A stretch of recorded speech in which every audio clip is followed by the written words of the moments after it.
Hi everyone, it's Lindsay. Welcome back to another video. Today is a short one, but I do have a technique for you.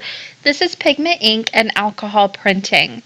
Now for today's tutorial, I will be using this new stamp from Crackerbox and Susie Stamps. It's part of their new release happening today, and it's pretty perfect for the times right now.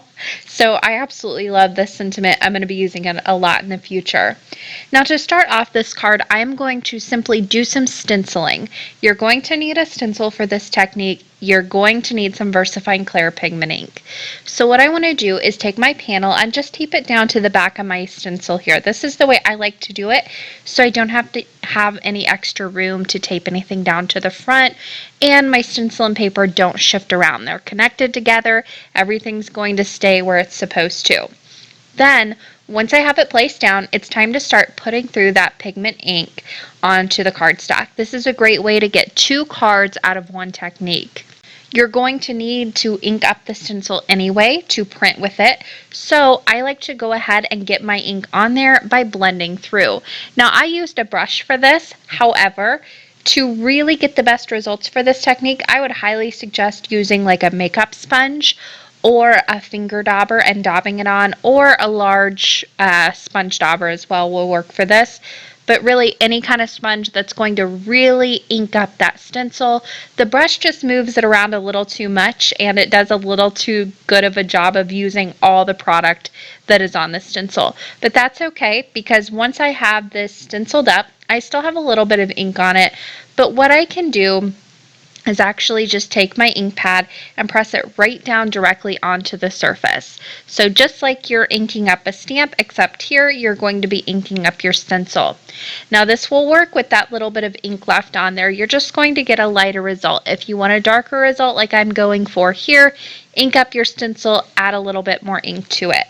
You can also see that while I'm doing this, I have a piece of scrap paper underneath this. That's going to keep your work surface clean, as well as keep it from smearing everywhere, because pigment ink does like to smear. So once the stencil is inked up, I'm going to spritz it with some alcohol. Now water will not work. Once water hits the pigment ink, or the VersaFine Clear pigment ink anyway, it kind of seizes up. It doesn't want to move. So alcohol is really where it's at with this technique. I know alcohol is impossible to find right now. If you have some in your craft room, great, use it. If not, save this technique for when it comes back in stock. Then once I spritz it, the more you spritz it, the more kind of watercolor look you're going to get. I spritz mine about 3 times. You can go up to 6 if you want. But I spritz it, flip it over, and stamp it down onto the stencil. And when I pull that stencil away, I have this really fun outline of all of those areas. It's such a cool technique. It gives different results every time you use it. So play around with it, have some fun, see which look you like better with more alcohol, with less alcohol. It's a fun one to play around with, and a great way to clean up your stencils too, because you have to clean them off anyway.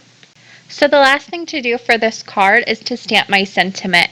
Again, I am using that new one from Crackerbox and Susie Stamps, and I'm stamping it down onto a rectangle that's slightly larger than the stamp, and I'm using VersaFine Clear and Nocturne to do my stamping. I'm also using my Misty to get the best impression possible that I can. Red rubber stamps stamp really well, so you really don't need a Misty, but I like to use mine just in case. Then I went ahead and I am going to just mount that onto a craft mat, and I also mounted my backgrounds onto craft mats as well, and then popped everything onto A2 side folding card bases. And that finished off the cards. I hope you guys enjoyed this technique. It's super easy. Don't forget to head over to my blog, because there is a blog hop for the Crackerbox and Susie Stamps new release that is happening with prizes, so go check it out. That is going to do it for me today. Thanks for watching, everyone, and happy crafting.